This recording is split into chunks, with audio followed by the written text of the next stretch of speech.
have actually been visually impaired. According to my parents, I didn't know. So they said they gave birth to me with my visual impairment, and since I've lived with it up till date. And as a person with visual impairment, especially in this part of the world, it has not been easy, but at least we've been able to go through all the challenges, and we are making it bit by bit. And as a person with visual impairment, voting in Ghana, after all, they say every human being is supposed to take part in the political issues of our nation. Every man is a political animal.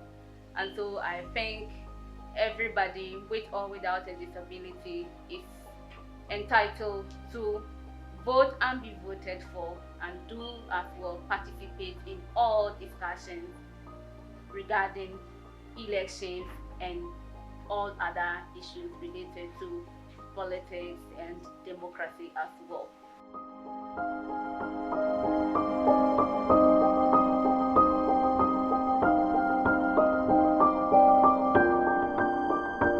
I'm Bismarck Amon, a person with visual impairment, and I have been blind since birth.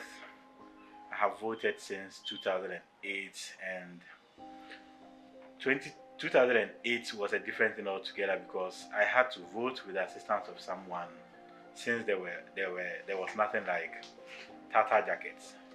And whether I voted for the person I wanted to vote for or not, I don't know. But fast forward 2012, we saw a fast change where Tata jackets were introduced to allow independent voting by people with visual impairments. And that's where we started having confidence in our vote that we cast, because we know we did it on our own and we voted for the people we wanted to vote for. So actually my first time of voting was in 2016, and voting in 2016, prior to the voting or going to the polls to actually cast my vote, I had in school been told about elections. We learn election, free and fair election, how to vote, why should somebody vote for someone, the required age to be voted for in our country.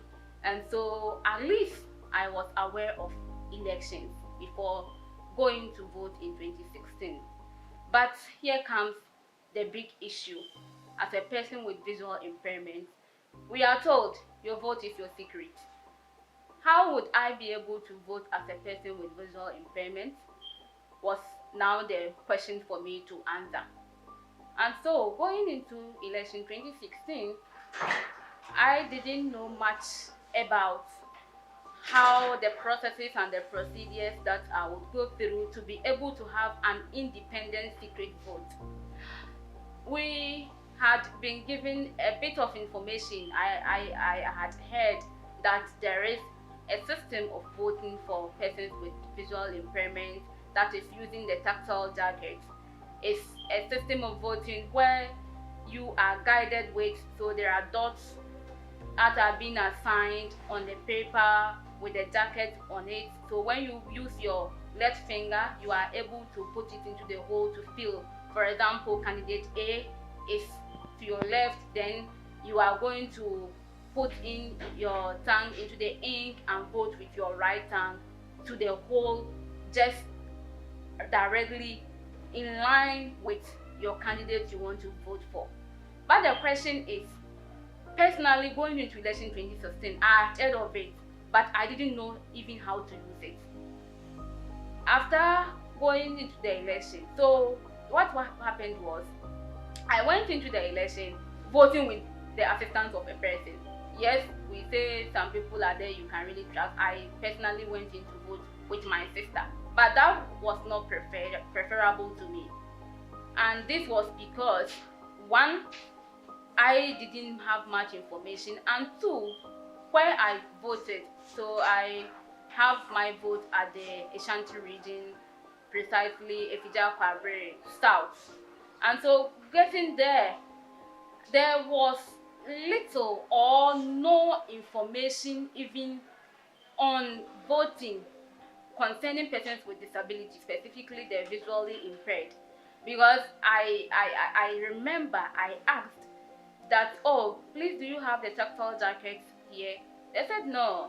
They were not aware that they have persons with visual impairment here, hence they didn't request it from the district or the national level, whatever. I was not really aware. And so that tells us that yes, even though the thing is there, is available probably, but one, the knowledge of people, the users who are persons with visual impairment, and two, the people who also make it accessible and available to persons with visual impairment do not also have the requisite knowledge to let us also be able to use it. Yes, today I am able to vote with a tactile jacket because from there I told myself that no, before we go into any election, I would make sure if the mountain does not come to Mohammed will definitely go to the mountain. I will see to it that my polling station is able to bring the tactile jacket, probably not to my benefit alone, but to the benefit of other persons with visual impairment, to also allow them to be able to vote independently. And so with my experience from 2016, I would say it was a mixture of feelings. Yes, maybe I would say that my sister probably would vote for the same candidate I would vote for, but you may never know. So I don't know what really happened, whether my vote really went to the right candidate in 2016 or it didn't go to the person in 2016. I cannot tell. And so election for persons with visual impairment in Ghana is true. Even as we speak today, probably I would say I'm enlightened today because of the knowledge I've gotten, the bit of knowledge I've gotten on the tactile jacket. But ask yourself, how many people are aware, how many persons with visual impairment, including those who are going to give these tactile jackets out to the users, how many people are aware of them? And then how many persons with visual impairment? Trainings have been going on for persons with visual impairment to be able to use the tactile jacket, but I feel it is not enough. A lot still has to be done for persons with visual impairment to be able to vote independently and keep to their secret voting as we are all told it is.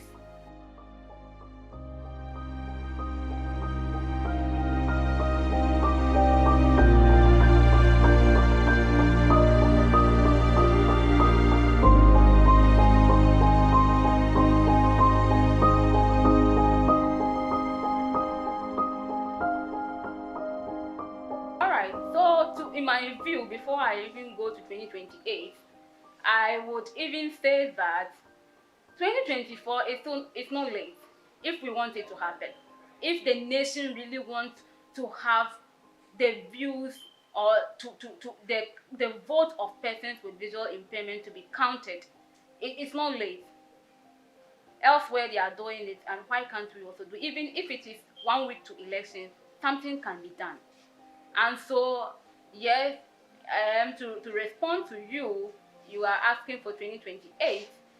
What I would request is that stakeholders, individuals, the government, private entities should ensure that one, persons with visual impairment are equal as every citizen in Ghana, hence also have the right to be able to cast their vote in secrecy. And so what we would want to see, or I would want to see happening in Ghana, is the training, one, for persons to use the tactile jacket should be intensified.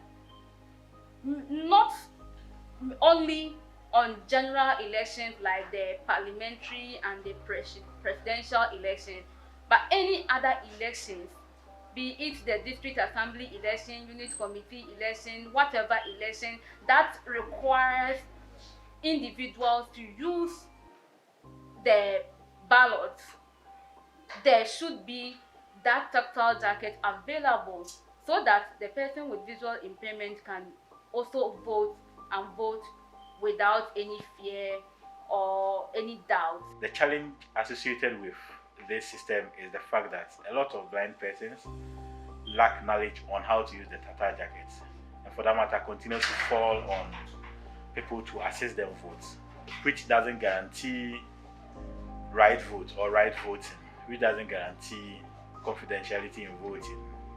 And what we expect to see is more investment in training of persons with visual impairment on how to vote independently using the Tata jackets. And that is what we expect to see. We admit that the Electoral Commission is doing a lot of work around that, but it's not enough. We still believe corporate institutions can come in and sponsor the training of blind and partially sighted persons on the use of Tata jackets in order to promote independent voting. As we are advocating for inclusive society, it's important our electoral system is also made in a way that persons with visual impairment can vote without any interference and assistance. Thank you. Now, using it, maybe providing just the tactile jacket is not enough. When you are able to use the tactile jacket, you realize that there is a way that you are even supposed to fold the ballot paper, how to put it in the box. So all these should be prioritized. The training, there should be a unique training given to persons with visual impairment, so that, okay, I know that if I move to the box, the polling station to vote, from here I move to either my left or my right. This is how the ballot box looks like.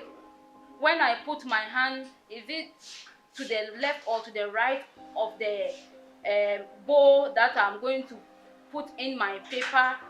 How am I supposed to fold the paper?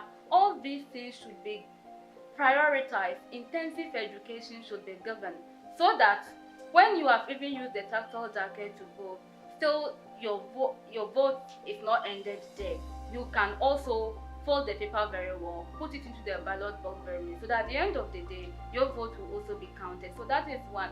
Then two, the polling agents, everybody in charge or responsible for elections in Ghana should also have that knowledge of the tactile jacket, and also bearing in mind that in the country we find ourselves, we have a group of people who are persons with visual impairment. Hence, they need that kind of special treatment, that kind of special attention, so that on the voting day, whichever election it is, that special attention, unique attention, that priority would be given to those people to also be able to vote and vote as a citizen of Ghana.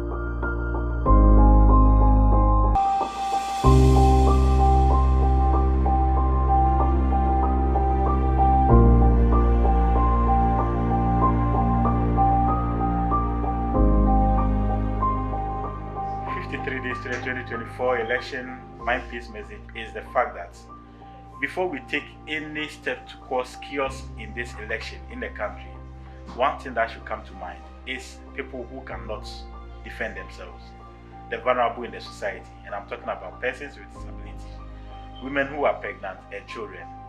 When it comes to running, as a person with visual impairment, where do I run to? Probably I'm running into where the fight is even coming from. So all we are calling for is a peaceful campaign, a peaceful election, and a peaceful post-election situation in Ghana for the sake of persons with disabilities in Ghana. The simple, short but powerful message in my view, I think I have for every Ghanaian is that come December 7th, we are going out there to vote.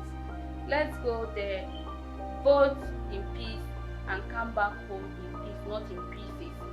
Because let's remember, this is our home. We have nowhere to go. Probably you out there, you are a person without any form of disability, and so you think you are on top of the world. Trust me, should something happen today, it is not only going to affect persons with disabilities in general, not us alone, but it also affects you who is without a disability, probably leading you or causing, making you without a disability also becoming a person with a disability. So one, everybody should bear in mind that we have a country where we are living in with diverse people, persons with disability, women and children, and so we should have it at the back of mind. Yes, you can do your politics, campaign for any candidate you want to campaign for, vote for any candidate you want to vote for, but do it tread cautiously, do it with conscience. Let your conscience tell you that I am doing this. I find myself in a society where different categories of people are living in there, so let me also have them in mind, because when there is no peace, the people that will really suffer a lot will be that group of people, the group of people who probably would not be able to run, who would not be able to go somewhere and find hope, who would not be able to do anything to save themselves. And this group of people is persons with disabilities. So let's think, if we don't even think of our families ourselves, let's consider persons with disabilities and go and vote on December 7th. Vote in peace, vote in unity, and remember, it's Ghana and only Ghana we have.